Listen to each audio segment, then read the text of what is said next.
Class 12 students, आज हम लोग chapter number 6 application of derivative और हिंदी में कहते हैं अवकलज के अनुप्रयोग। एक्सरसाइज 6.3 है टेंजेंट एंड नॉर्मल। हिंदी में कहते हैं टेंजेंट को हिंदी में कहते हैं स्पर्श रेखा और नॉर्मल को हिंदी में कहते हैं अभिलंब। इस एक्सरसाइज को हम लोग पढ़ेंगे, ठीक है। इसको पढ़ने से पहले एक चीज़ ध्यान रखिए कि क्लास 11 में जो आपने स्ट्रेट लाइन यानी जो स्ट्रेट लाइन सीधी रेखा वाला जो चैप्टर पढ़ा था उसमें कुछ फार्मूले हैं, उसका यहाँ पे इस्तेमाल होगा। हालांकि मैं लिख दूंगा लेकिन आपको वो फार्मूले आने चाहिए, ठीक है। अगर आप इस वीडियो को देख रहे हैं और इस एक्सरसाइज को पढ़ रहे हैं या मेरे कोई भी वीडियो आप देखते हैं तो अपने पास में किताब को सामने, बुक एनसीईआरटी की जो बुक है ना उसको आप सामने रखिएगा, ठीक है, क्योंकि क्वेश्चंस को लिख करके समय में खराब नहीं करूंगा।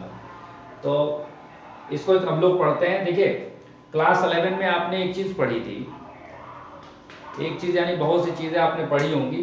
तो देखिए आपने ये देखा था उसमें कि एक लाइन ये रही, मान लीजिए इसकी प्रवणता को कहते हैं स्लोप, इंग्लिश में कहते हैं प्रवणता को स्लोप, और स्लोप को एक नाम और है झुकाव तो आप समझ गए होंगे ना।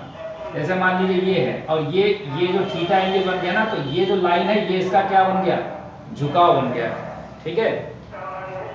दिख रहा है आपको? कैमरा चेक कर लेता हूं मैं, पता चला। चलिए दिख रहा है।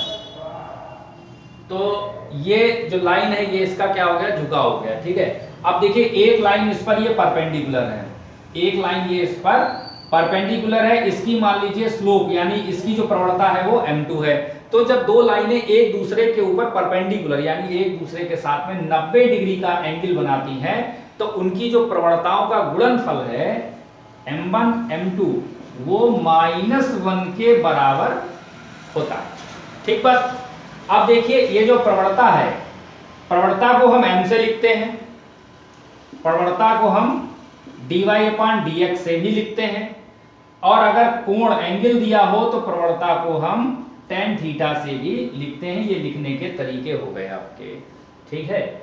अच्छा अब देखिए, अब प्रवणता इस तरीके से आपने निकाली कि m1 m2 ये तो डायरेक्ट आपको प्रवणता दे दी गई, तो आपने प्रोडक्ट किया, तो आप चाहे इसका निकालिए चाहे इसका निकालिए, आप कर सकते हैं, ठीक है।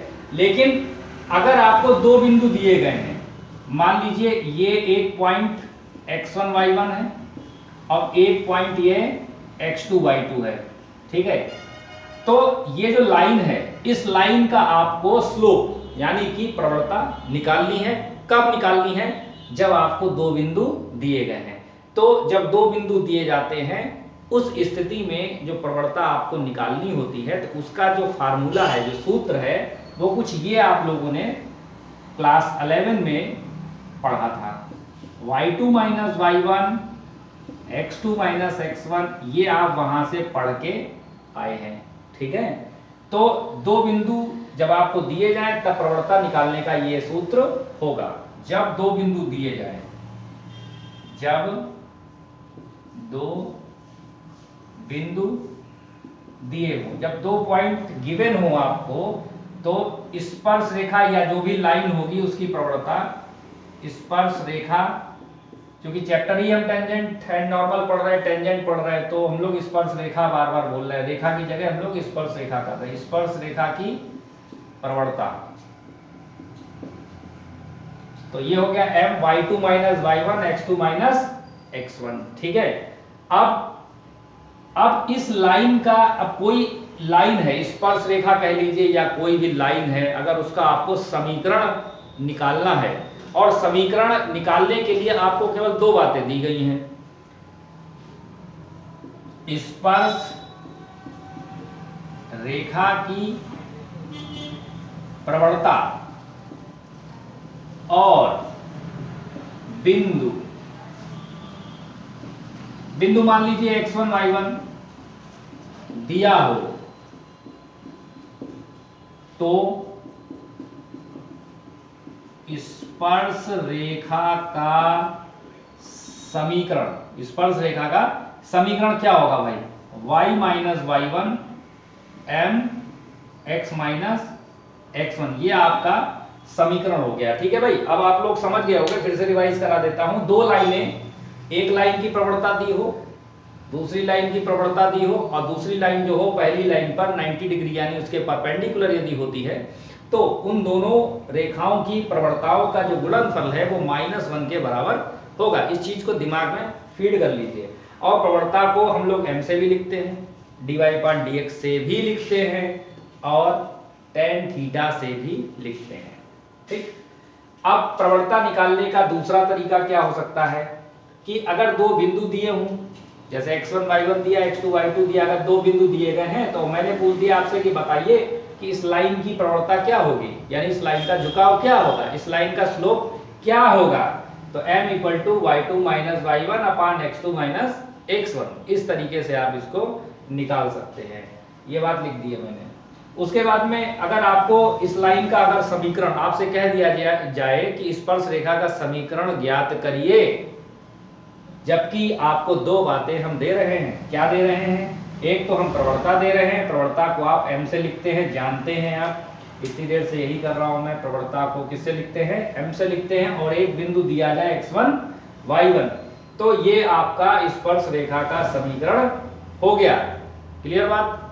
अच्छा, अब ये तो बात देखिए क्लास 11 में आप पढ़ चुके होंगे, और जो नहीं पढ़े हैं वो यहाँ पर इसको कायदे से पढ़ ले, नहीं तो कुछ समझ में आने वाला नहीं है। ठीक, और इसको मैं अब इसको नोट कर लीजिए यदि आपने नहीं किया है, और मैं इसको मिटा देता हूँ। ठीक है, इसके बाद में अब शुरुआत होती है क्लास 12 की, जिसमें आप पहुंच चुके हैं।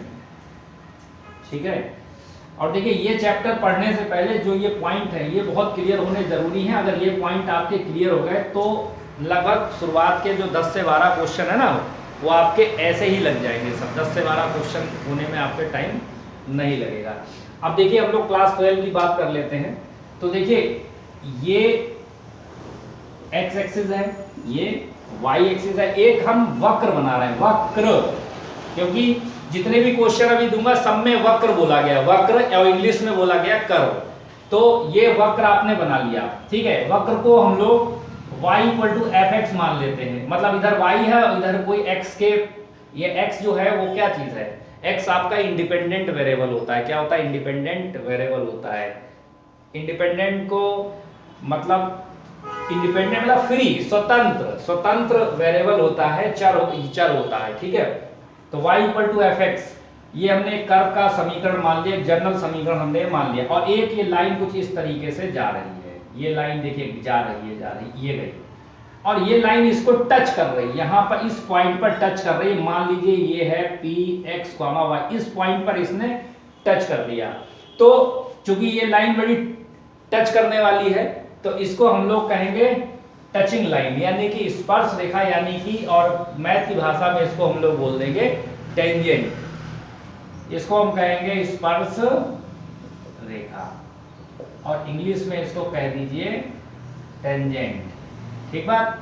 अच्छा, अब इस टेंजेंट की जो स्लोप होगी, इसका जो प्रवणता होगी, उसको हम लोग कुछ ऐसे डिनोट करेंगे। ध्यान रखिएगा, ये m और सफिक्स में हम t बना देंगे। t जो है आपको, m तो स्लोप को यानी कि प्रवणता को डिनोट करेगा, और जो t है वो ये बता देगी आपको कि स्पर्श रेखा की प्रवणता ये है।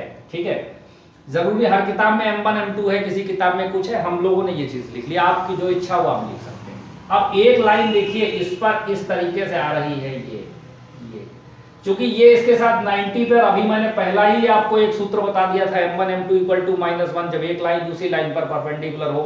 लेकिन यहां पर इस लाइन को हम लोग स्पर्श रेखा कह रहे हैं, और इस लाइन को चूंकि ये इस पर परपेंडिकुलर है, इसीलिए हम इसको बोलेंगे अभिलंब। इसको हम लोग बोलेंगे अभिलंब, और इंग्लिश में इसको कहेंगे नॉर्मल।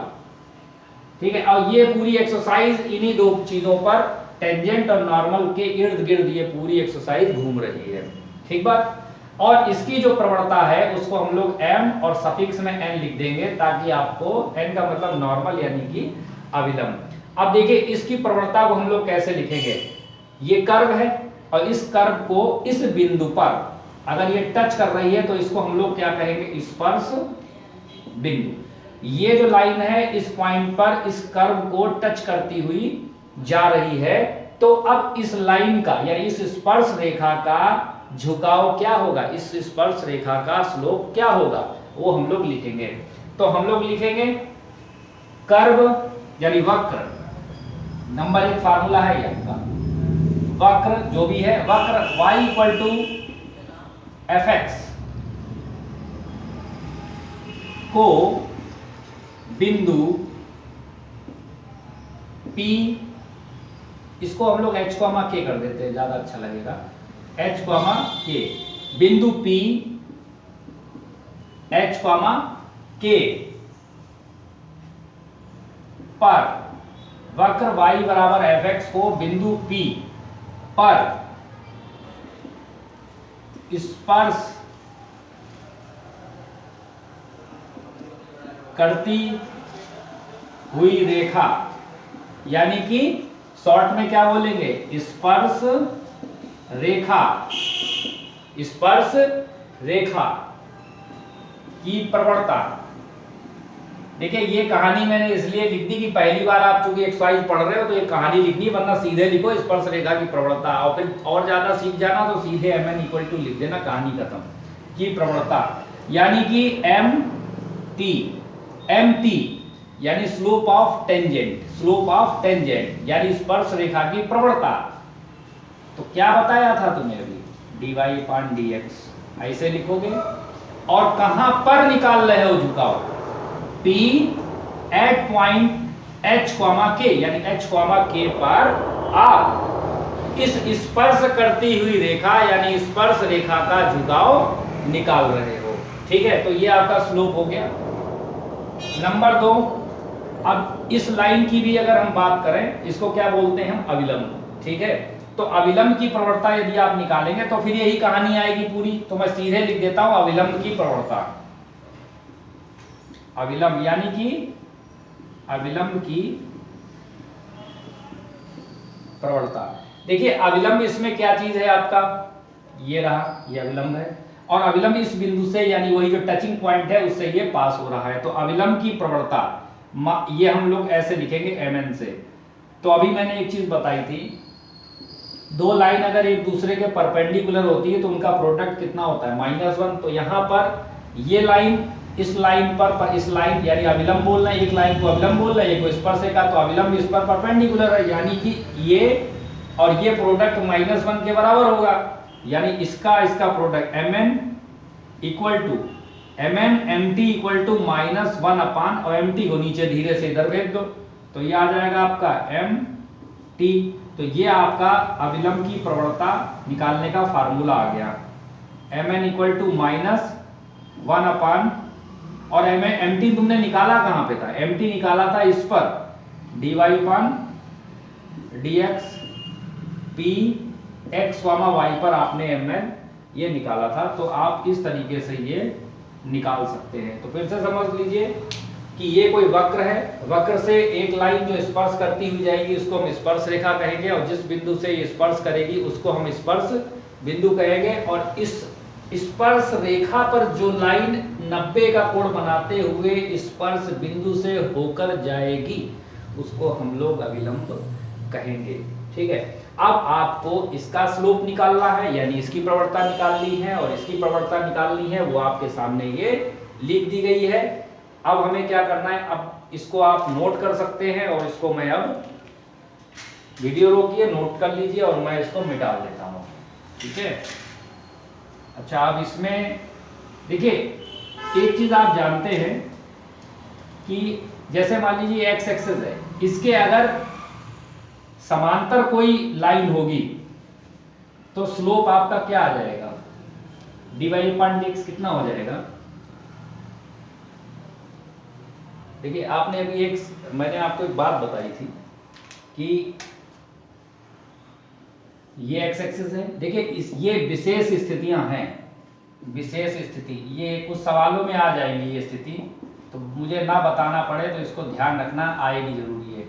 देखिए ये मान लीजिए कोई लाइन है AB, अब ये लाइन इस एक्स एक्सिस के क्या है, समांतर है। तो मैंने पूछा कि ये लाइन इस लाइन के साथ में, देखिए इसी की डायरेक्शन में भी है, ये भी ध्यान रखिएगा।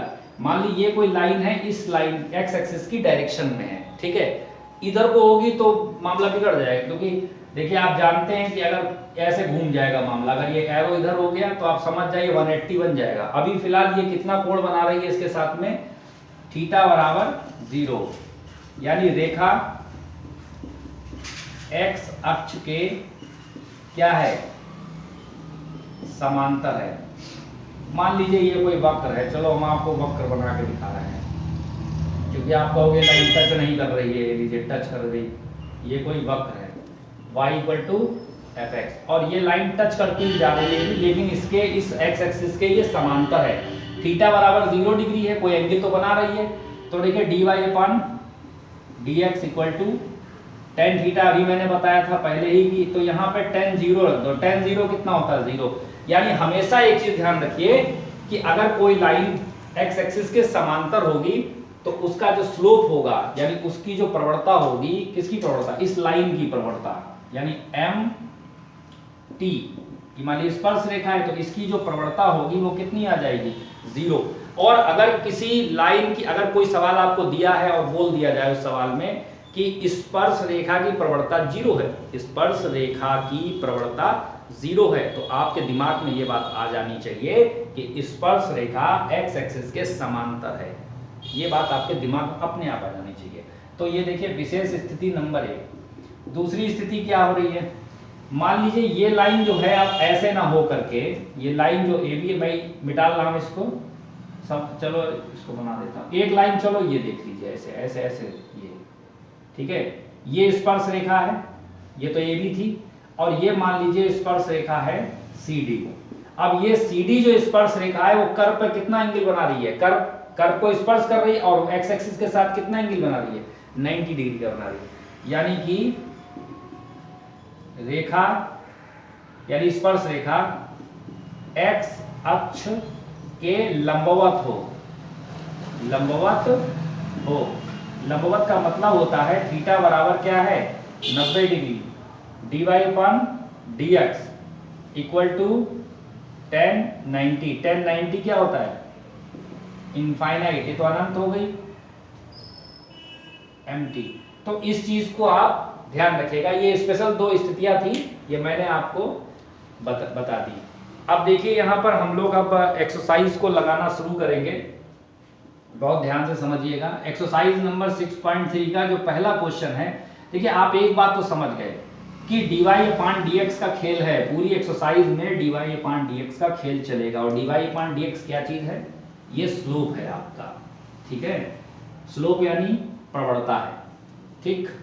तो पहला सवाल आपका क्या कह रहा है, देखिए पहला सवाल आपका है y इक्वल टू 3x की पावर 4 माइनस 4x। देखिए आपको पहले सवाल में एक वक्र दिया गया है, वक्र क्या है, y बराबर 3x की पावर 4, 3x की पावर 4 माइनस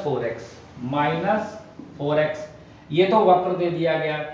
अब इस वक्र, क्वेश्चन कह रहा है कि वक्र दिया गया है पर वक्र के x बराबर 4 पर, यानी एक पॉइंट है 4 पर स्पर्श रेखा की प्रवणता आपको, यानी जो बिंदु गिवन है, बिंदु जो है वो x बराबर क्या है 4, यहां पर आपको प्रवणता ज्ञात करनी है, यानी x बराबर 4 दिया, तो सबसे पहले इसका dy अपान dx आपको निकालना पड़ेगा, क्योंकि उसको क्या कहते हैं, प्रवणता कहते हैं।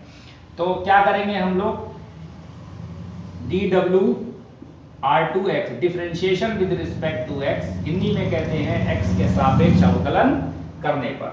तो करिए अवकलन, कैसे करते हैं, d अपान dx, देखिए ये y हो गया, इधर भी आपने d अपान dx लिखा, यहां भी d अपान dx लिख दीजिए, d अपान dx 3x की पावर 4 माइनस 4x। आपको अवकलन तो ठीक तरीके से आता होगा ना, क्योंकि इससे पहले आप पढ़ चुके होंगे। अवकलन अगर नहीं आ रहा है तो उसको मजबूत कर लीजिए, फिलहाल मैं इसको अभी करके दिखा दे रहा हूं आपको।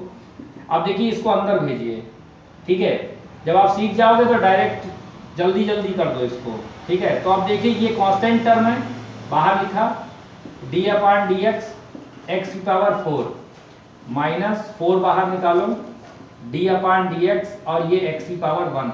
अब देखिए इसमें फार्मूला कौन सा लगेगा, इसमें आपने पढ़ा है d अपान dx x पावर n, तो nx n माइनस 1, यानी जो पावर है वो आगे आ जाती है और एक पावर वो कम हो जाती है, और x का अगेन हम करेंगे लेकिन वो 1 हो जाता है, इसलिए हम उसको लिखते नहीं, करते हैं लेकिन लिखते नहीं है क्योंकि ये 1 हो जाएगा इसलिए। तो देखिए 3 ये तो पहले से मौजूद था, ये 4 को आगे ले आओ, और ये जो x बना हुआ है ये x को मैं ऐसे बना देता हूँ, फिर एक जैसा हो जाएगा, ठीक है। तो 3 ये पहले से था, अच्छा ये 4 आगे आ गया इनटू, और x की पावर जो है वो एक क्या हो जाएगी, कम हो जाएगी, 4 माइनस 1। वैसे तो सीधे 4x क्यूब लिखते, -4 और x का क्या हो जाएगा, फिर वही पावर 1 आगे आ जाएगी, x की पावर 1 माइनस 1 0 हो जाएगा, यानी 1, तो सीधे इसको 1 ही लिख दो। तो 4 तिया 12, 12 x का क्यूब माइनस 4, ये क्या निकला आपका, और इसको लिखेंगे आप dy अपॉन dx। अब देखिए dy अपॉन dx यानी स्लोप निकल तो आया है आपका, लेकिन स्लोप आपको एक कंडीशन दी है कि स्लोप आपको इस बिंदु पर निकालना है, यानी कि ये क्या चीज आ गई, स्पर्श रेखा की प्रवणता आई, लेकिन आपको बतानी कितनी है, बिंदु 4 पर, यानी स्पर्श रेखा की प्रवणता x बराबर 4 पर कैसे निकालेंगे, देखिए dy अपॉन dx, और यहाँ पर x इक्वल टू 4 ऐसे लिखते हैं, dy अपॉन dx, आपने कंडीशन लगा दी कि x इक्वल टू 4 पर आपको स्लोप बताना है, तो रख दीजिए 12, ये आ गया 4 क्यूब माइनस 4, तो अब ये देखो गुणा करो, 12 इंटू 4 4 16 64 हो गया, -4, अब इसको मल्टीप्लाई करिए, 12 4 जा 48, 8 आ गया, 4 बचा 76, 4 6 8 -4, तो आ गया 764, 7 8 में 4 गया 4 764, ये आपकी क्या आ गई, ये dy अपॉन dx की आपकी वैल्यू निकल आई यहाँ पर, ठीक है। तो ये आपका फर्स्ट क्वेश्चन हो गया। इसके बाद में क्वेश्चन नंबर आप देखिए दूसरा वाला, सेकेंड क्वेश्चन जो है, इसको आप नोट कर लीजिए और मैं इसको मिटा देता हूं।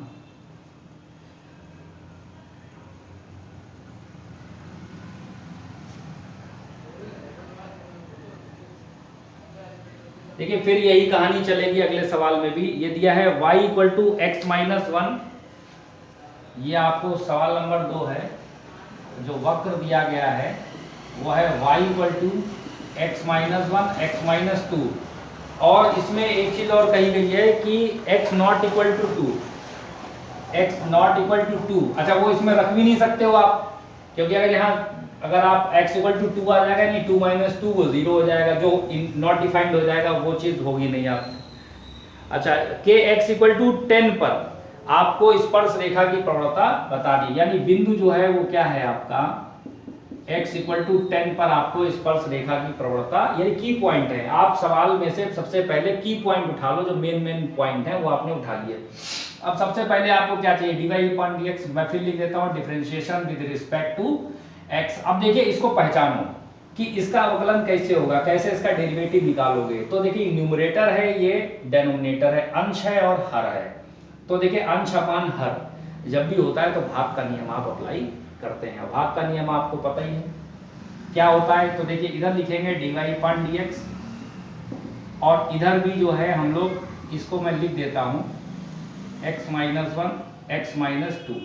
अब भाग का नियम आप अगर लगा देंगे, देखिए इसी का आगे लिख दूं, चलो नीचे रख, ये देखिए x माइनस 2 का होल स्क्वायर, ये आपका हर का वर्ग यानी डेनोमिनेटर स्क्वायर, फिर डेनोमिनेटर यानी x minus 2 D upon D x, numerator यानी कि अंश x minus 1 minus x minus 1 D upon D x और x माइनस 2। अब देखिए क्या हुआ, x minus 2 D upon D x अंदर भेज दो तो ये तो 1 हो जाएगा और ये 0 हो जाएगा, यानी यहाँ पर केवल ये चीज बची 1 माइनस x माइनस 1, यहाँ पर क्या बचा, ये तो 1 हो गया, ये 0 हो गया, और नीचे आ गया x माइनस 2 का होल स्क्वायर। अब देखिए क्या चीज आई, x माइनस 2 का 1 में मल्टीप्लाई करो, x माइनस 2 बचा, माइनस जीरो के साथ मल्टीप्लाई होगा वो जीरो हो जाएगा। अब देखिए x माइनस वन इसके साथ हो जाएगा, तो x माइनस वन अभी ब्रैकेट में रखो क्योंकि बाहर माइनस लगा हुआ है, इसीलिए साइन बदलेंगे, इसीलिए अभी उसको ओपन आप ना करें एकदम, नहीं तो गड़बड़ हो जाएगी। अब देखिए माइनस को अंदर भेजो, ये माइनस का हो जाएगा, ये प्लस का हो जाएगा, तो यहाँ पे ऊपर क्या बचेगा, x minus two minus x plus one और x माइनस वन का होल स्क्वायर। तो देखो यहाँ पे माइनस वन बन जाएगा और ये बन जाएगा x माइनस वन का होल स्क्वायर। देखिए ये dy/dx आपका यानी जो स्लोप है ये तो निकल आया आपका, लेकिन आपको कंडीशन दी है कि बिंदु x बराबर 2 पर आपको स्पर्श रेखा का झुकाव बताना है, ये कंडीशन दी गई है।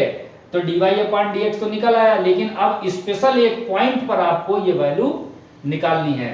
तो आप लिखोगे स्पर्श रेखा की प्रवणता x इक्वल टू 10 पर, चलिए निकालिए 10 पर। तो dy/dx ये लिखा, ब्रैकेट लगाया, at point x equal to 10 यानी x बराबर 10 पर आपको बताना है। माइनस वन अपान, देखिए रखिए यहाँ पर, तो 10 यहाँ पे रखेंगे आप, अरे यार ये तो गड़बड़ हो गया, यहाँ पे 2 चल रहा था, लोग बताते भी नहीं है। चलो x माइनस टू का होल स्क्वायर, तो देखिए ये आ जाएगा 10 माइनस टू का होल स्क्वायर, ठीक है। तो ये आ जाएगा माइनस वन अपान और ये हो जाएगा 8 का स्क्वायर, यानी माइनस वन अपान कितना आ गया आपका 64, ये आपका आंसर आ गया।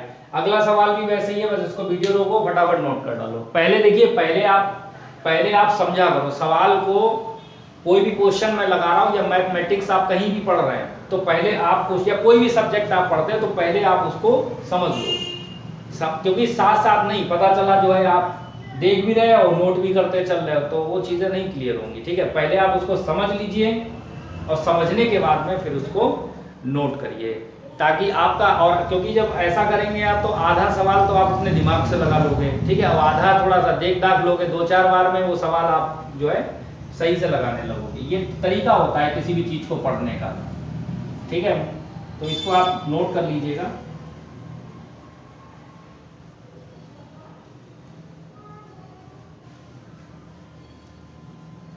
क्वेश्चन नंबर 3 आप पढ़ लीजिए। क्वेश्चन नंबर 3 में क्या है, एक आपको वक्र गिवन है y equal to x cube minus x plus one. जो वक्र दिया गया है क्वेश्चन नंबर 3 में, y equal to x cube minus x plus one, y equal to x cube minus x plus one, और आपको इसमें स्पर्श रेखा की प्रवणता उस बिंदु पर ज्ञात करनी है जिसका x निर्देशांक क्या है 2, यानी बिंदु जो है, इन्होंने हिंदी में ये बात कह दी कि x निर्देशांक क्या है 2, अभी तक ऐसे कह रहे थे, अब इन्होंने कहानी में लिख दिया, तो कोई बात नहीं, हम इसको अभी कर लेंगे। Differentiation with respect to x, dy/dx, d/dx x cube minus x plus one, इसको अंदर भेज दो, d/dx x cube, d/dx x, d/dx और ये 1। तो देखिए ये तो बन जाएगा 3x² माइनस, और ये हो जाएगा 1 और ये बन जाएगा 0, यानी कुल मिला के कहानी ये बन गई 3x² माइनस 1, ये चीज बन गई।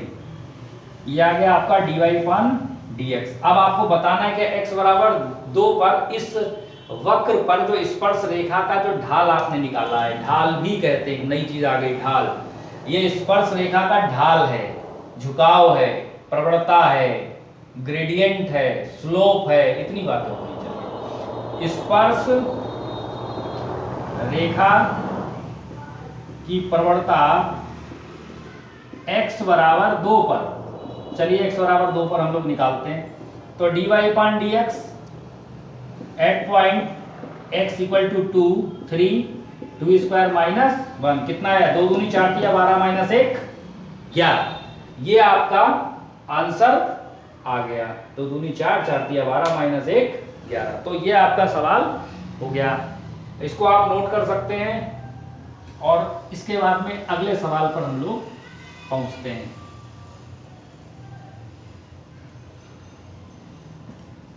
देखिए अगला क्वेश्चन क्या कह रहा है, इसमें कह रहा है कि इसमें फिर वही बात आ गई कि आपको एक वक्र दिया है y equal to x cube minus 3x plus 2, question number 4, y equal to x cube minus 3x plus 2 और x इक्वल टू क्या दिया गया, बिंदु क्या दिया गया आपको, बिंदु दिया गया आपको x इक्वल टू 3। तो differentiation with respect to x, तो आ जाएगा dy अपन dx d अपन dx, ये पूरा नहीं लिख लो, x cube minus 3x plus 2, अंदर भेज दो, d अपन dx x cube minus 3 constant term बाहर लिखो, d अपन dx x और d अपन dx कितना आ गया आपका 2 आ गया, ठीक है, ये आ गया। अब इसका करेंगे अवकलन 3x, इसको अब मैं सीधे लिख रहा हूं डायरेक्ट, ठीक है, माइनस क्या आ गया 3, ये आपका आ गया dy अपन dx। अब देखिए अब हमें क्या करना है, अब हमें कंडीशन दे दी कि x बराबर 3 पर जो स्पर्श रेखा है उसका आपको ढाल यानी कि स्लोप ज्ञात करना है। स्पर्श रेखा की प्रवणता बिंदु x बराबर 3 पर यानी dy upon dx at x equal to 2 3 square minus 3, 3 तिया 9 तिया 27, 27 माइनस 3, सही चल रहा है दोबारा, x cube minus 3x plus 2, 3x square minus 3, okay.